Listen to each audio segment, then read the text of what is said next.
I'm John and welcome back to the channel. Today I want to answer a few questions I've received lately via an email from viewers. In the CBus series you could choose for an output to have 4 different states controlled from various input events, but in your examples in LCC this is limited to one action. This is an excellent question and thanks for raising this point. For the original ask for the LCC sketch was to suit my immediate needs for a simple turnout and 2 aspect signals. These would not need for any extra states in my opinion. However, this point I totally agree with. This would be a good extra to have going forward. There's one issue and that is the Arduino Nano. The memory is almost fully used up. So I think it's best to keep it simple and say this, and the other sketches I have shown so far are kept for this type of control.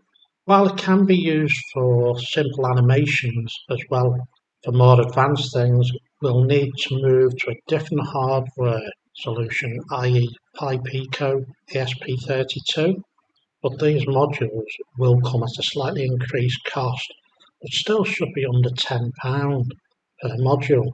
I may also look at changing the CAN module that I use, the current MCP2515, and move over to the MCP2518FD modules, which work out about £2 extra a module, but they should be beneficial in the long run for people with larger layouts.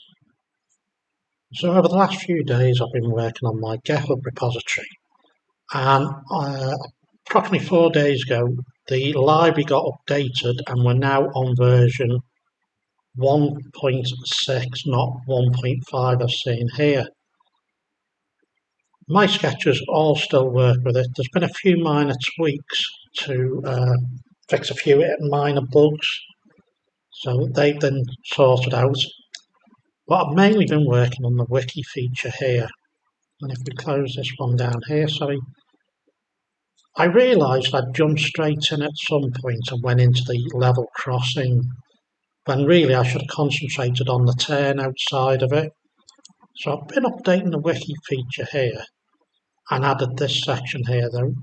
Hopefully this now will tell people or explain some of the terminology used in my demonstrations to clarify it. It came apparent the other day that obviously we know thrown and closed if you're used to working within JMRI. However, if you're not, some people are used to normal, reverse and a number of other different terms being used, but I'm going to use thrown and closed. And also here we've got the tie bar, so in which position, if you're up this way you'll be closed, if it was down the other way you'd be thrown. So hopefully that helps with this. The other feature I've changed within the sketch, you'll notice here now we've got closed, midpoint and thrown. Obviously I can't really alter the position 1, position 2 and position 3 because of the Nano's memory limitations, but hopefully now position 1 people can assume that's going to be the closed position, position 3 will be thrown. But I did get asked, well, why have you got midpoint here?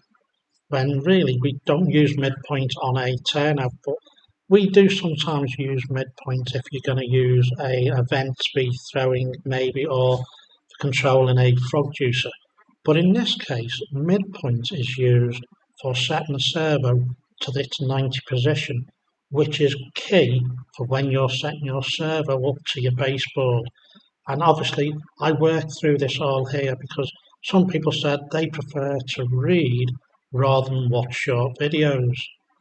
So that sort of helps people getting through into the various stages. The next thing I've been working on is, obviously this sketch could be used for crossover turnouts, so I'm just starting to document that, as I say, just starting. And then the other thing this sketch could do was 3-way turnouts. But when I come to explain this, obviously the terminology I'm going to be using is left, centre or right. Then we have tie bar 1 and tie bar 2. And then here you can see a table to positions these tie bars need to be in. If you're going to go to the left, you need it in 1B and 2B, centre, etc, etc. So hopefully that will help people with terminology being used within the Arduino side of things for LCC. The other thing I will just point out is it's been nice to see the insight of what's been happening within the channel or within the GitHub repository. So here you can see over the last few days, or since the beginning of January, 84 people have cloned this repository, 58 people are unique cloners. So obviously some people are updating their clone, which I'd recommend you keep it updated because I am making changes.